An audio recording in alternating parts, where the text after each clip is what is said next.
بین الاقوامی ذرائع سے پاکستان کو ضرورت سے کم امداد مل رہی ہے اور اسی پس منظر میں پاکستان کے سیلاب زدگان کی مایوسی میں اضافہ ہو رہا ہے۔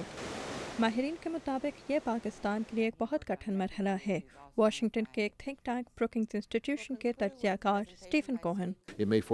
ممکن ہے حکومت پاکستان کو حقیقت میں ٹیکس کی نئی پالیسی اختیار کرنی پڑے جس کے تحت پاکستان کی 1% عوام سے زیادہ لوگوں کو ٹیکس دینا ہوگا۔ میرا خیال ہے یہ ایک مثبت قدم ہو سکتا ہے، لیکن اس کے منفی نتائج بھی ممکن ہیں۔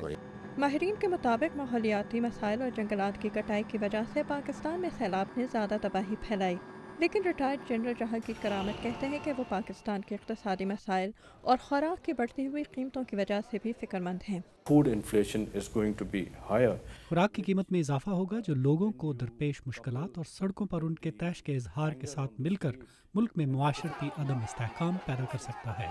امریکی دفتر خارجہ کے ٹیموتھی لینڈرکنگ کہتے ہیں کہ پاکستان میں امدادی کارروائیوں کی کامیابی کے لیے بین الاقوامی کمیونٹی کو مزید امداد دینے کے لیے رضامند کرنا ہوگا، جس کے علاوہ حکومت پاکستان کو بھی یہ ظاہر کرنا ہوگا کہ دی گئی امداد کس طرح استعمال کی جا رہی ہے۔ لوگ یہی جاننا چاہتے ہیں کہ ان کی دی گئی رقم بہترین طریقے سے استعمال ہو رہی ہے۔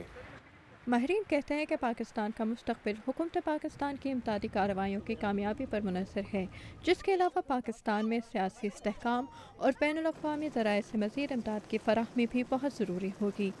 روی کھنہ کے ساتھ آمنہ خان، اردو VOA۔